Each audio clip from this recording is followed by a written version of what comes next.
સનાતન પરંપરામાં ભાદરવા મહિનાના શુક્લ પક્ષની એકાદશી તિથિનું ઘણું ધાર્મિક મહત્વ છે, કારણ કે આ દિવસે પરિવર્તન એકાદશી અથવા તો ડોલ 11નો તહેવાર ઉજવવામાં આવે છે। આ પવિત્ર તહેવાર મુખ્યત્વે મધ્યપ્રદેશ અને ઉત્તર ભારતમાં ઉજવવામાં આવે છે। આ પવિત્ર તિથિને જળજીલણી એકાદશીના તહેવાર તરીકે પણ ઓળખવામાં આવે છે।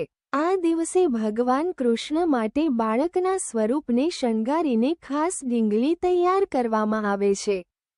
આ દિવસે ભગવાન વિષ્ણુની કૃપા વરસાવનાર એકાદશીનું વ્રત સંપૂર્ણ વિધિ વિધાન સાથે રાખવામાં આવે છે।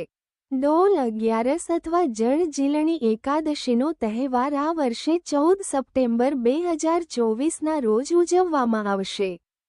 આવો જાણીએ આ પવિત્ર તહેવારના ધાર્મિક મહત્વ, પૂજા પદ્ધતિ વગેરે વિશે।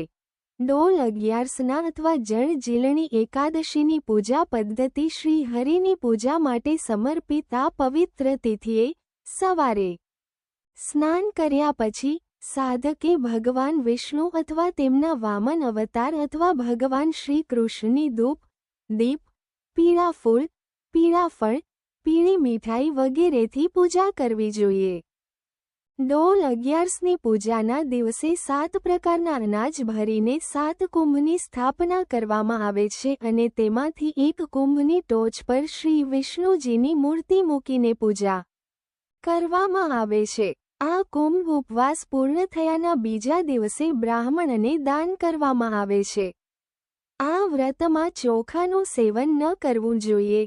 ડોલ 11 અથવા વારીવર્તી એકાદશીનું ધાર્મિક મહત્વ ડોલ 11નો પવિત્ર તહેવાર મુખ્યત્વે ભગવાન વિષ્ણુની પૂજા, ઉપવાસ અને તેમના અવતાર ભગવાન કૃષ્ણની સૂર્ય પૂજા માટે ઉજવવામાં આવે છે। એવું માનવામાં આવે છે કે આ દિવસે ભગવાન કૃષ્ણ પ્રથમ વખત માતા યશોદા અને નંદ બાબા સાથે શહેરની યાત્રા માટે નીકળ્યા હતા।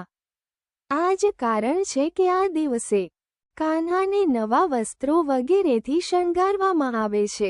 આ પછી સંગીત સાથે ભગવાન શ્રી કૃષ્ણને પાલખીમાં બેસાડીને શોભાયાત્રા કાઢવામાં આવે છે।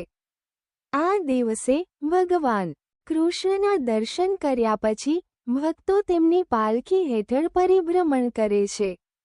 આ પવિત્ર તહેવારને જળજીલણી એકાદશી પણ કહેવામાં આવે છે અને આ દિવસે ભગવાન વિષ્ણુના વામન અવતારની પૂજા નિયમ પ્રમાણે વ્રત કરીને કરવામાં આવે છે।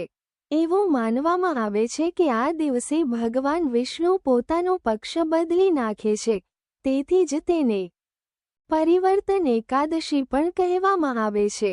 અહીં આપેલી માહિતી ધાર્મિક માન્યતાઓ અને લોક માન્યતાઓ પર આધારિત છે। આના કોઈ વૈજ્ઞાનિક પુરાવા નથી।